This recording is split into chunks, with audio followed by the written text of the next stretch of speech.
On Wednesday, 19 May 2021, the senator representing Imo North Senatorial Zone, Senator Frank Ibezim, strongly supported the bill for the establishment of Federal Sports University presented by Senator Obinna Oba of Ebonyi Central District.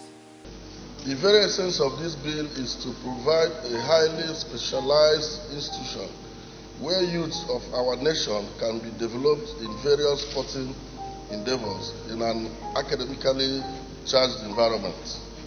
Senator Ibezim maintained that apart from revenue generation, the sporting institution like sports itself will be a platform for national unity in our diversities, especially now that the country is grappling with various challenges threatening our unity. The bill is going to do a lot for our football players. Mostly, as pillar of sports, I have seen many of these football players, because they are not educated, once they finish playing in Europe or playing in Africa, they come back home. Even how to manage the wealth they acquire will become a problem. And I see also that this bill is going to further the football and athletics community.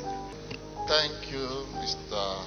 President, and the entire distinguished senators. Senator Frank Ibezim, Imo North. This bill will actually encourage not just football, all aspects of sports, and this will actually develop sports from the early stages to the university level. It will bring unity in this country because sports has been one thing that encourages our country for unity. Anytime we are playing soccer or basketball or swimming, Nigerians gather together as one country. Besides that, it will encourage generation of foreign currency. Besides that, having a proper University of Sports in Nigeria will help the entire country in solving youth restiveness. It will encourage a lot of Nigerians who would have been interested in education to understand that participating in sports will not stop them from growing in education. There's a whole lot that this bill can do for a country, especially at a time like this when we have challenges with our youths. This bill will encourage unity, it will encourage progress. We need this bill this minute. In another development, in exercising his oversight functions, Senator Ibezim on Friday, 22nd May 2021, in their interface with the boss of Nigeria's correctional facilities, insisted that government alone cannot provide all the desired requirements in our correctional facilities without the involvement of the private sector, as practiced in civilized countries of the world like the USA, among others. How would you have just 14,000 convicted and unconvicted awaiting trial are 46,000 sharing the same facility with these people that are convicted? And so please make that a priority.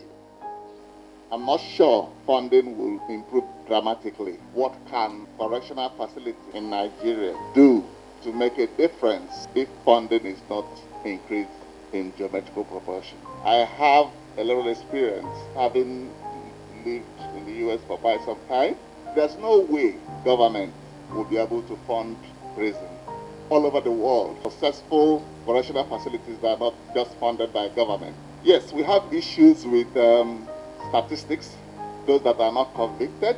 That is not your challenge. I'm sure Mr. Chairman can take it up and see what can be done in the Senate. Having said that, if they are convicted or they are not convicted, they are still in your facility. So the issue is, what are we going to do to run correctional facilities the way they ought to be run?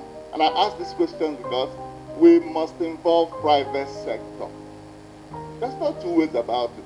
So, sir, as we leave, you have to look inwards to now see what you can tell Mr. Chairman and our committee. The areas you want us to see how we can partner with you to see how these things can be done. When you talk about private sector coming in, there's no reason why this country will be talking about building 6 prisons and waiting for budgetary issues. Prisons are supposed to be correctional and also money-making. A lot of prisons in the US are funded by private sector. the correctional issues are taken care to, because you have to go through the system and get the correctional things done. The prison industries, that's a huge aspect again. We are talking about skill acquisition centers.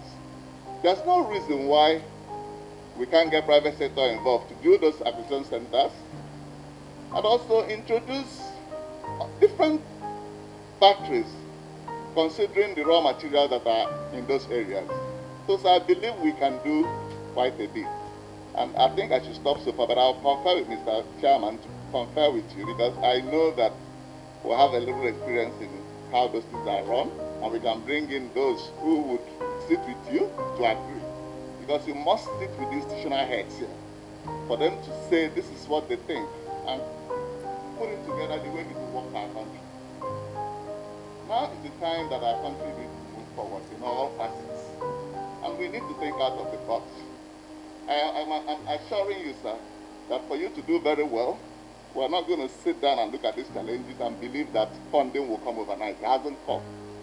But the Senate can help you bring in laws that can make running of prison not to depend on government funding alone. Thank you very much. Well, above that amount, before now, the Nigerian Correctional Service were in agreement with the PPP for a bar shoe factory. The Nigerian Correctional Service has already entered into negotiation with private partnership for the issue of producing shoes in Aba, and as well as leather factory in Jambuza, Kano. So even if there is no enough money to run the affairs of Nigerian Correctional Service, the service itself had already entered into partnership to set up